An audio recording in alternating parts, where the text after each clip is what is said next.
Ассалаумағалейкум ардақты ағайын.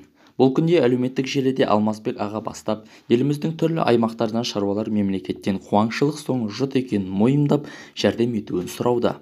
Осы арада 3000 қойы бар екен, сараңбай союға қозы таппай, жарлының жалғыз тоқтысын сұрап отыр деп сөгіп жатқан адамдар да бар.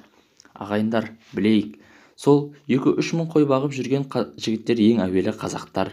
Міне сол жігіттер мал бағып адал еңбек етіп жүр. Олар мал бағып көбейткеніне кінәлі емес. Байға деген жаман көзқарас кеңес үкіметінен қалған үлкен кесел.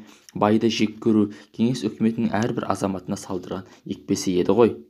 Ода 3000 қойы бар, несіне оған үкіметтен көмек берілу керек деп ойлайтын шығар біреулер.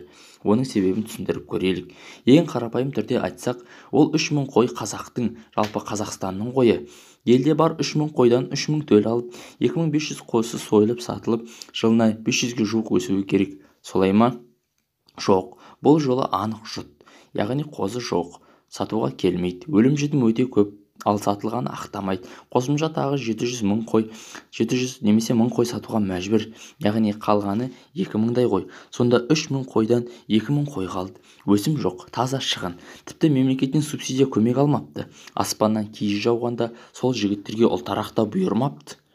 Бұл шығын қыс көктемде ет бағасының күрт өсуіне әкеледі. Себеп біреу, елде мал азаяды да, мал баққан шаруа азаяды.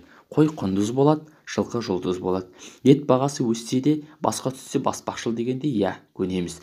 Жіп-жіңішке жерінен үзіледі деп, әуелі ұсақ шаруаларға деп мыңдап қойдан айырылып қалмайық. Қойың болмаса, байлықта ойың болмасын демейді ме? Менің айтып отырғаным Түркістан өңірі туралы. Ал жылағанның алдынан еңіреген шығады дегендей, Маңғыстау мен Қызылорда өңірі жайлы айтудың өзі қорқынышты. Сөз соңында айтарым, аласыға алтау аз, бересіге бесеу көп. Менің тілегім біреу. Қазақтың жігіттері ата кәсіпті тастамай қолында ұстап қалса екен, және ең бастысы сол кәсіптен шығынды емес, пайдалы жемісін көрсе. Елде болса ерінге тиер еді-ау. Менің де қойым 100 шамалы. Барымызбен базар, Құдайға мың шүкір. Қазақтың қарны етпен, жаны ниетпен тоятын ұмытпайықшы. Менің кішкентай ойымды, алтын уақыттарыңызды бөліп тыңдағандарыңызға мың алғыс. Сіз де өз ойыңызды комментарийға жазыңыз.